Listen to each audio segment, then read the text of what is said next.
안녕하십니까, 김대한입니다. 오늘은 UFC 경기가 아닌 복싱 경기, 이노우에 나오야 선수와 김예준 선수 간의 경기를 좀 분석해 보도록 하겠습니다. 미리 말씀을 드리겠지만 저는 철저히 UFC 해설자 입장에서 한번 분석을 해 보겠습니다. 만약에 복싱 팬 여러분들이 이걸 보시게 된다면 정통 복싱의 분석은 정통 복싱의 전문가분들께서 많이 계시니까 그런 분들의 영상을 참고해 주시면 좋을 것 같고, 제 분석 같은 경우는 일반식이 아니라 조금 특이한 음식, 괴식 이런 정도로 생각해 주시면 감사드리겠고요. UFC 팬 여러분들께서 보시게 된다면 최고의 복서들을 보시면서 저희가 배울 수 있는 점들을 찾아보는 기회였다라고 같이 한번 보시면 좋겠습니다.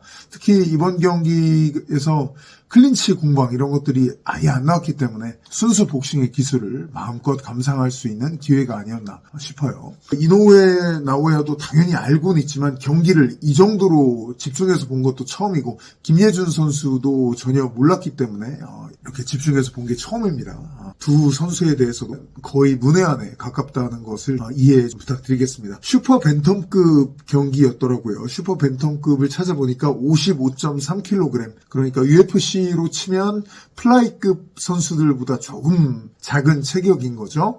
드미트리우스 존슨이나 알레šan드리 판토자, 브랜든 모레노, 이들보다 살짝 밑으로 내려간 체급이라고 보시면 되겠고요. 김예준 선수는 황현철 위원님 말씀 들으니까 일본 선수에게 7전 전승 그리고 5번의 KO승이라는 엄청난 전적을 갖고 계신 선수더라고요.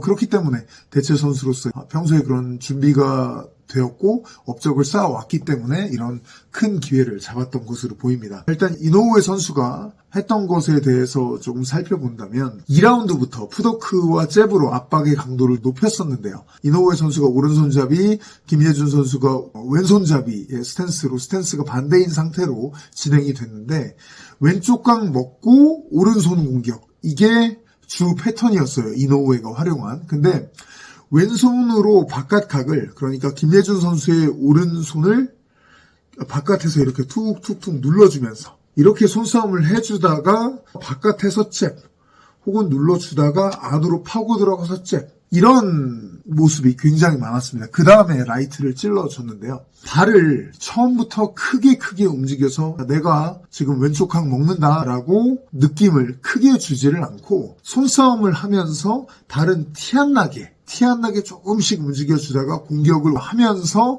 발은 같이 움직여서 공격과 같이 움직여서 각을 먹어주는 느낌이었어요. 마치 맹수들이 인내심 없이 튀어나오지 않고 숨어있다가 타이밍이 됐을 때 튀어나오는 느낌이 있었어요. 이걸 보면서 저도 배운 게, 역시 복싱은 손만으로 하는 주먹 싸움으로 확실히 제한을 극도로 둔 거다 보니까 이런 손싸움의 부분 하나하나가 굉장히 선수들에게는 민감하게 다가올 수밖에 없어요. 아주 민감한 주먹 싸움이라고 보시면 되겠습니다.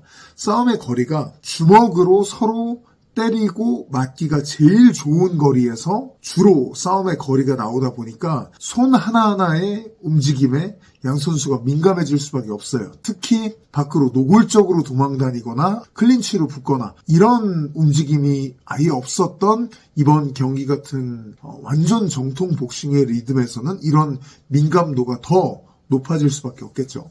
제가 좋은 예로 하나 봤던 게 2라운드에 이노우에가 그 전까지 한 번도 안 그러다가 김예준 선수가 들어오는 순간에 레프트 훅을 카운터로 굉장히 세게 냈어요. 김예준 선수가 이걸 잘 방어를 했어요. 근데 깜짝 놀랐을 거예요. 이게 처음 나왔거든요. 레프트 훅 강타로 받았던 게. 근데 그 다음에 이노우에가 어떻게 하냐면 레프트 훅을 세게 쳤잖아요. 그 다음에 내가 오른손 낸다 이런 것처럼 오른손을 앞으로 쭉 줘요. 간을 보듯이 쭉 줘요. 여기에 김예준 선수가 반응을 하니까 다시 이걸 회수했다가 갑자기 시간차 1, 2로 박습니다. 근데 이때 보시면 1 하면서 시작한 게 오른쪽으로 돌아 들어가서 오른쪽 사이드에서 2를 박습니다. 시간차 1, 2. 보통 오른손잡이가 왼손잡이 공략할 때는 아까 이노우에가 했던 거 설명드렸을 때 말씀드린 것처럼 앞손 먹어주면서 바깥쪽 왼쪽 각 먹고 라이트 박는 것만 생각하시는데, 왼손을 그 안쪽으로 박아주고 그때는 발이 대부분은 상대 발 안쪽으로 들어갑니다. 복싱의 상식과 반대가 아니라 사실 두 개의 흐름이 있는 거예요. 근데 이쪽이 좀 더 위험하죠. 왜냐면 왼발이 안으로 들어가면서 이미 이 오른쪽 각을 먹으려고 하는 거예요. 쑥 들어가서 반대쪽으로 타고 들어가면서 빡 때리는 건데 반대쪽 사이드를 먹고 오른쪽 사이드를 먹고 때릴 수 있어서 파괴력을 크게 낼 수도 있습니다만 상대방 왼손과 아무래도 가까워지는 거리이기 때문에 상대방이 만약에 실력이 훨씬 좋고 스피드도 빠른 사우스포다 그러면 왼손을 강하게 얻어맞을 수도 있어요. 근데 이노우에가 아주 민감한 수싸움을 깔아준 다음에 그 위험한 사이드를 먹고 때린다는 것. 역시 복싱은 복싱만의 예술적인 부분이 확실히 있다라고 느껴졌었고요. 종합격투기는 싸움의 거리가 대부분 이노우에와 김예준 선수가 만들었던 거리보다 대부분 멀거나 더 가까워요. 그래서 복싱 거리에서 수싸움을 벌이는 경우가 훨씬 적습니다. 그러다 보니 복싱식 수싸움을 상대가 걸어 오더라도 상대 선수가 반응이 훨씬 덜 민감해요. 기본적으로 복싱식 수싸움을 할 수 있는 거리 바깥에 있기 때문에 그런 행동을 할 때 아예 빠져버리거나 아니면 애매한 거리에서 그런 수싸움을 걸면 킥을 카운터로 낸다든지 이런 장면들이 나와요. 아예 그런 수싸움을 거는 것 자체가 복싱의 수싸움을 그대로 응용해서 쓰기는 굉장히 힘듭니다. 반면에 종합격투기는 또 어떤 특징이 있냐면 이 선수들이 스텝을 뛰고 할 때 발 움직임을 일반 시청자분들이 그 발놀림을 보시기가 훨씬 편해요. 잘 보여요. 클리어하게 보입니다. 왜냐면 복싱거리에서 하는 아까 이노우에가 했던 손으로 하는 민감한 이런 수싸움이 적고 발을 일단 많이 움직이다 보니까 발이 더 확실하게 보이거든요. 그런 종합격투기와 복싱의 차이점을 보실 수가 있고요. 이노우에는 디펜스에서 눈에 띄었던 게 김예준 선수의 공격이 나올 때 커버링을 바싹 올리고 있는 장면이 많았습니다. 다 피하고 다 피하면서 받고 이런 욕심이 없었고 커버링을 완전히 올리면서 방어에 주력했다가 그 다음에 아예 내 흐름을 또 잡아서 공격하고 플로이드 메이웨더도 이런 움직임을 많이 보여줬었거든요. 근데 메이웨더나 이노우에나 공통적으로 저희가 배울 수 있는 점은 커버링 올리고 가만히 있어도 빵빵빵 한번 받아준 다음에는 무조건 움직여서 빠져나갑니다. 예전에 UFC에서 알리스타 오브레임 경기 기억해 보시면 이렇게 커버링 올리고 거북이가 등껍질 속으로 들어간 상태를 만든 다음에 발을 안 움직이고 가만히 있는 장면들이 꽤 있었어요. 복싱에서는 무하마드 알리가 조지 포먼과 싸웠을 때 로프에 기대서 의도적으로 움직이질 않고 거기서 상대 포먼의 펀치를 계속 받아내는 경우가 나왔었죠.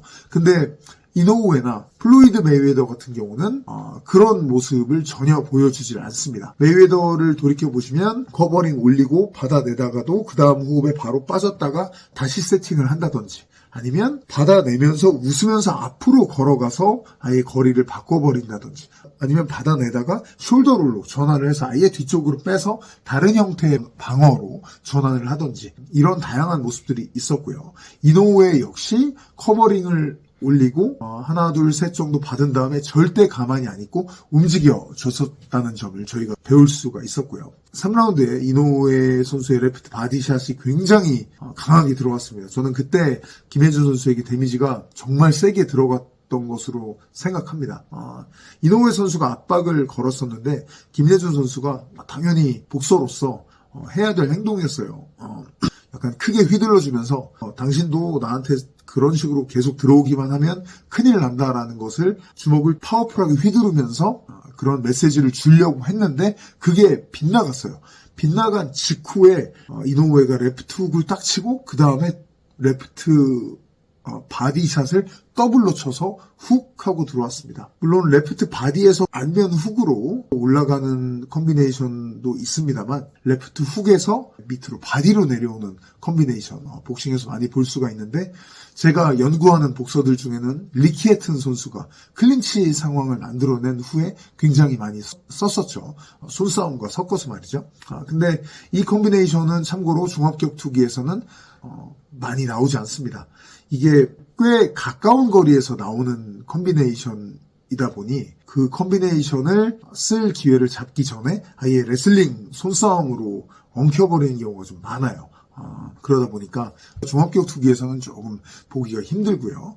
어쨌든 이 레프트 바디샷 후의 흐름이 완벽하게 전 이노우에 쪽으로 넘어갔다고 생각이 들었고요. 제가 봤을 때 이노우에는 푸더크를 쓰면서 왼손으로 손싸움 해주고 그러다가 잽으로 찔러주고 잽도 바깥쪽 찔러주고 안쪽 찔러주고 이렇게 몰다가 오른손으로 주로 때리는 리듬으로 김예준 선수를 괴롭혔어요. 근데 진짜 제일 센 데미지를 줬던 그리고 제일 김예준 선수를 위협했던 공격들은 물론 마지막에 KO를 원투로 냈습니다만 제 생각에는 왼손 훅 그리고 왼손 바디였어요. 근데 이건 이노우에가 제가 봤을 땐 좀 숨겨놨어요.